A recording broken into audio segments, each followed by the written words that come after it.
नमस्कार दोस्तों, welcome back to my channel. अब इस चैनल में एक इंटरेस्टिंग चीज़ मैं ऐड करने वाली हूँ। वो है महाभारत की कहानियाँ। महाभारत की कहानियाँ बहुत ही अद्भुत है। हमने तो सिर्फ कौरवों और पांडवों की कहानी को देखा है और सुना है, लेकिन उससे पहले बहुत सारी इंटरेस्टिंग स्टोरीज हैं। लेकिन इससे पहले कौरव और पांडवों की कहानी शुरू होए, बहुत सारी इंटरेस्टिंग कहानियां हैं, बहुत सारी गॉड्स एंड गॉडेसेस की बहुत सी स्टोरीज हैं जो महाभारत के डोमेन में आती हैं, महाभारत के नीचे आती हैं। तो इन कहानियों को भी मैं सुनाना चाहती हूँ एक एक करके। और बाय द टाइम कौरव और पांडवों तक हम पहुंचते हैं तो एक्साइटमेंट बढ़ जाती है। हमें तो लगता है कि अरे वाह, फाइनली हम यहाँ तक पहुंच गए। लेकिन उससे पहले जो भी स्टोरीज आप सुनेंगे और सुनते जाएंगे, अब उसको सुन के भी आपको बहुत आनंद मिलेगा। जो इस तरह की कहानियों में रुचि रखते हैं, मैं उनकी बात कर रही हूँ। दोस्तों, आज से शुरू करते हैं महाभारत की कहानियां भी। सुबह 11 बजे मेरी कोशिश रहेगी, दिन मैं आपको कंफर्म नहीं बता सकती, लेकिन सुबह 11 बजे मेरी कोशिश रहेगी कि महाभारत की कहानी अपलोड हो और शाम को रामायण।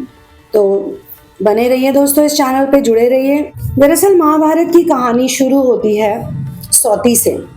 सौती एक नरेटर है और वो जो सेजेस होते हैं, जो फॉरेस्ट में रहते हैं, नमीशा फॉरेस्ट में, वहाँ पे जाते हैं, उन सेजेस से मिलते हैं और वो उनसे महाभारत की हिस्ट्री को डिस्कस करते हैं। एक ऐसा नैरेटिव जो कंपोज किया है व्यास ने, जिसमें कि यूनिवर्स की क्रिएशन के बारे में बताया गया। तो महाभारत की कहानी लिटरली द्वापर से नहीं शुरू होती है, बहुत पहले से शुरू होती है।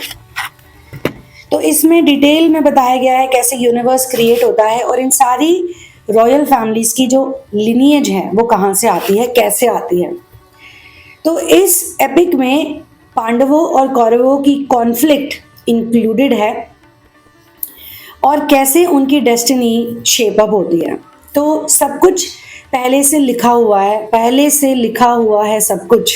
सौती डिस्क्राइब करते हैं कि किस प्रकार से व्यास, जो कि डिवाइन इन्फ्लुएंसेस के अंतर्गत इन कहानियों को, महाभारत की कहानियों को अलग अलग वर्जन्स में कंपोज करते हैं और 150 वर्सेस इस कहानी की हैं। अलग अलग टॉपिक्स, देखिए कहानी के थ्रू हम सीखते हैं। हर बात तो आप रट के नहीं सीख सकते, हर बात तो आप थ्योरी से नहीं सीख सकते। बहुत सी ऐसी चीज़ें हैं, बहुत सी ऐसी बातें हैं जो हमें कथाओं के द्वारा सिखाई जाती है, कथाओं के द्वारा बताई जाती है। तो जो टॉपिक्स हैं जैसे कि धर्म, अर्थ, काम और duties of the four caste, Krishna और अर्जुन का जो संवाद है, जो कि श्रीमद् भगवत गीता में है, वो आफ्टर ऑल कहानी को आप सुनते हैं, समझते हैं, देखते हैं, हमने तो देखी भी है विजुअली भी, तब आपको वो और लगता है कि ओके, कैसे कैसे यहाँ तक पहुंचे, कैसे अर्जुन इस जगह तक पहुंचा, कैसे श्री कृष्ण उसके सारथी बने। और ये भी हम जानते हैं कि विष्णु ही राम बनते हैं और फिर राम ही कृष्ण, विष्णु ही कृष्ण। तो व्यास जी के काम को बहुत रिस्पेक्ट किया जाता है और इनकी बहुत हाई स्पिरिचुअल वैल्यू है, क्योंकि ये जितनी भी स्टोरीज हैं ये ह्यूमैनिटेरियन पॉइंट ऑफ व्यू से लिखी गई हैं, इंसानियत को बढ़ाने के लिए, क्योंकि ये सारे इंसानियत के पार्ट हैं। इसमें इंसानियत के अलग अलग जो सेक्शंस और कैटेगरीज, भाव उससे रिलेटेड है। और हमारा धर्म क्या है? धर्म के बिना कुछ नहीं है दोस्तों। धर्म रिलीजन को नहीं कहते, धर्म का मतलब है ड्यूटी। हम सब इंसानों को ड्यूटी बाउंड होना होता है, हम सबको अपने धर्म के पाथ पे चलना होता है। रिलीजन तो एक बहुत ही नया शब्द है जो इंग्लिश लैंग्वेज से, और इंग्लिश एक बहुत ही नई लैंग्वेज है। संस्कृत हमारी सबसे पुरानी प्रिमिटिव लैंग्वेज है, सबसे पावरफुल लैंग्वेज है, और इसी लैंग्वेज, ये देवनागरी लिपि की लैंग्वेज है, और इसी लैंग्वेज से आई है हिंदी, पाली, प्राकृत और भी भाषाएं, साउथ इंडिया की भी। तो महाभारत के इस एपिक में पांडवों की जर्नी, उनका वनवास, जो गैम्बलिंग का मैच, यानी कि जो जुए की जो गेम वो खेलते हैं, उसके बाद कुरुक्षेत्र में जो युद्ध होता है, और कुरुक्षेत्र तो आज भी है दोस्तों, प्रूफ की जरूरत ही नहीं है, इतनी चीजें। महाभारत से रिलेटेड तो बहुत सारे प्रूफ्स हैं, इसीलिए कोई उस बहस में जाता ही नहीं कि हुई थी या नहीं हुई थी। तो जो हमारे वर्च्यूज हैं और जो हमारे फ्लॉज हैं, जैसे कि युधिष्ठिर, अर्जुन, जितने भी वाइस किंग्स हैं उनमें वर्च्यूज हैं, पर कुरुक्षेत्र के बैटल के पीछे जो द्यूत क्रीड़ा है, जो गैम्बलिंग मैच है, उसमें हम देखते हैं किस तरह से पांडव भी अपने बहुत से ऐसे वर्च्यूज हैं जिनको लूज कर देते हैं। कहानी में हम ये भी देखते हैं कि किस तरह से भीष्म अपनी प्रतिज्ञा के कारण द्रौपदी की रक्षा ही नहीं कर पाते, और इतने सारे पुरुषों के होने के बावजूद किस तरह से दुर्योधन और दुशासन द्रौपदी के सम्मान को ठेस पहुंचाते हैं, परंतु कृष्ण वहां पहुंच जाते हैं और द्रौपदी की रक्षा करते हैं, उसकी केयर और प्रोटेक्शन करते हैं एज अ फ्रेंड, क्योंकि वो हमेशा एक दूसरे को सखा और सखी से संबोधित करते थे। तो भगवान आपके फ्रेंड भी बन सकते हैं। अर्जुन के भी वो बहुत अच्छे फ्रेंड बने, सारथी बने, मित्र बने, टीचर बने, गुरु बने, और द्रौपदी के भी देखिए सभी के बने। वैसे तो महाभारत में प्रेयर की पावर को बताया गया है। जैसे मैंने अभी बताया, द्रौपदी प्रेयर करती है, प्रे करती है कृष्ण को, प्रे की पावर, प्रेइंग की पावर, विक्ट्रीज। और जो हमारे हीरोज होते, इवन हीरो जर्नी करके भी एक बहुत इंटरेस्टिंग स्पिरिचुअल मोडालिटी आप उसे देखिएगा, एक फिल्म टाइप से है।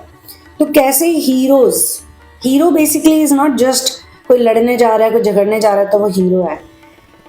हीरो एक हीरोइज्म, एक एनर्जी होती है।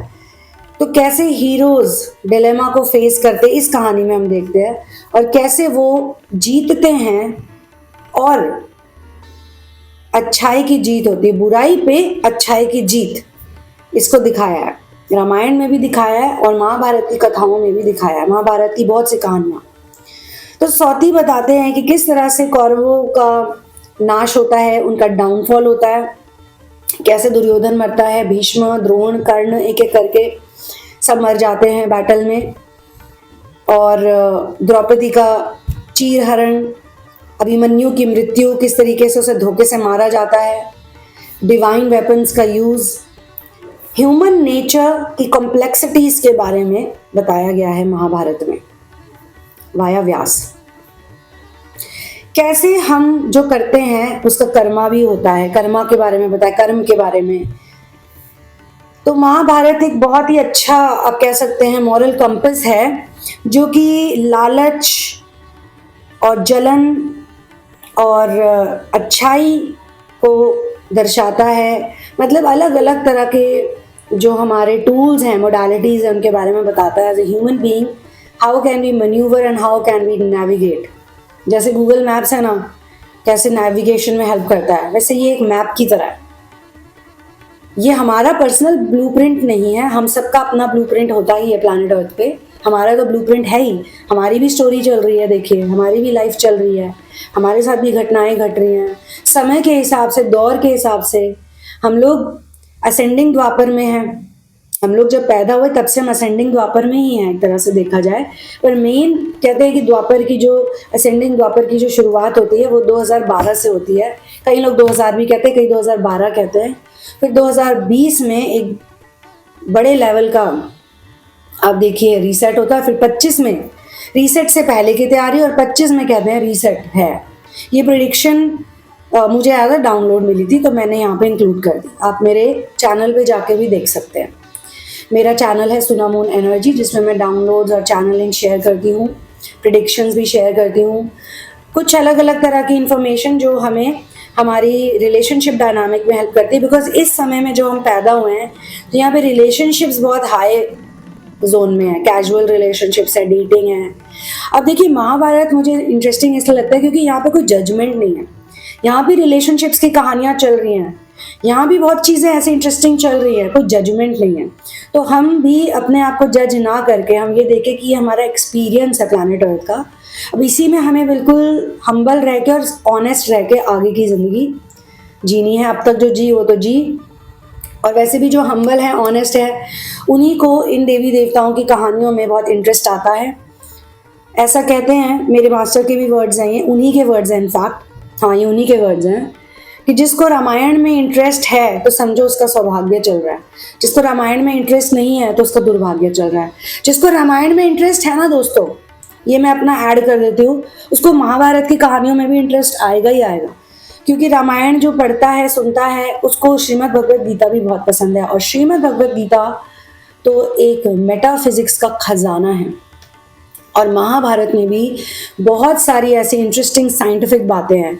तो हॉलीवुड वाले जो मूवीज़ बनाते हैं, कहानियाँ बनाते हैं, वो जो बता रहे हैं हाइब्रिड लोगों के बारे में, वो जो एक्सपेरिमेंट्स कर रहे हैं, वो जो टाइम ट्रैवल कर रहे हैं, महाभारत देखो ना, पढ़ो ना, सुनो ना, उसमें सब कुछ है।